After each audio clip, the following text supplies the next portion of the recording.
દાહોદ જિલ્લા કોંગ્રેસ સમિતિ દ્વારા દાહોદ કલેક્ટરને આવેદનપત્ર પાઠવ્યું।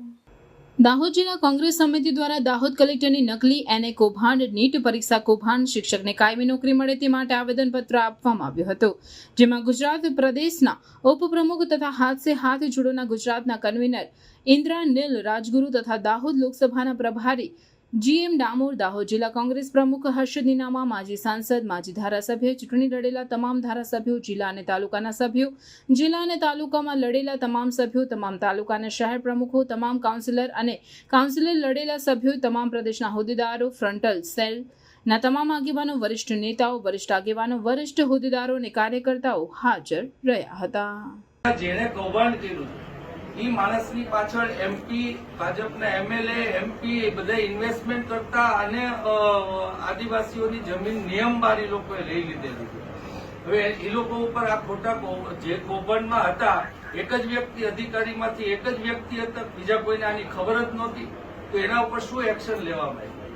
હવે આ ભાજપ તો આવા કૌભાંડો કરે છે અને એને છાવરવાની તમને સૂચના આપે, તો અમે એટલું જ યાદ કરાવવા તમને આવ્યા છીએ કે પગાર છે એ અમારા પરસેવામાં પૈસામાંથી આવે છે। આ લોકશાહી દેશમાં તમે પણ એક અધિકારીગણ પણ એક સ્તંભ છે, ત્યારે અમે તમારી પાસેથી હવે અપેક્ષા રાખી શકીએ કે નહીં એ પ્રશ્ન આપને કલેક્ટરને અમે કરવા આવ્યા છીએ।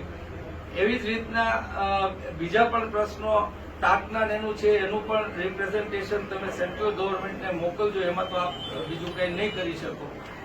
અને શિક્ષણના પણ પ્રશ્નો છે, આ બધા પ્રશ્નોને લઈને અમે તમારી પાસે આવ્યા છીએ। હવે આપ આમાં શું એક્શન લેવાના છો, શું લીધા, એ આપને અમારો પ્રશ્ન છે કે જે પોલીસ તપાસની બાબત છે, જેટલા ઇન્વેસ્ટિગેશન ચાલે છે એમાં એક પછી એક જે પણ કાંઈ ઇન્વેસ્ટિગેશનમાં નીકળતું જશે એ મુજબની કાર્યવાહી પોલીસ ડિપાર્ટમેન્ટ તરફથી અને અમારા રેકોર્ડ જોવાય છે, તમામ રેકોર્ડની ચકાસણી થાય છે। કેટલો ટાઈમ થયો છે અને બહાર આવ્યું એને?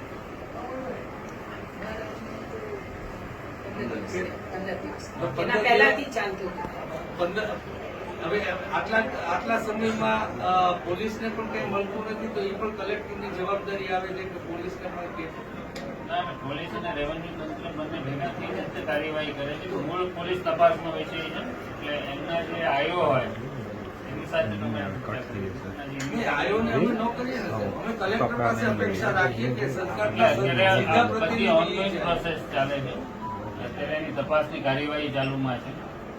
એમાં એને જે તપાસ દરમિયાન જે પણ કંઈ પરિણામો મળતા હોય એ મુજબની કાર્યવાહી આગળ કરે છે। ભાજપના લોકો એમાં ઇન્વેસ્ટમેન્ટ કરતા હતા, મૂળ જે માણસને પકડે તો એના પણ નામ બહાર આવે એમ છે, એના માટે કોઈ પોલીસ કે કલેક્ટર કઈ પ્રયત્ન કરી રહ્યા છે? કલેક્ટરની એવી કઈ સૂચના છે? કોઈ પણ વ્યક્તિ કોઈ પણ હોય, કોઈ ઓલા સાથે નિસ્બત નથી, કોઈ પણ હોય એને કઈ પોલીસ છોડશે નહીં।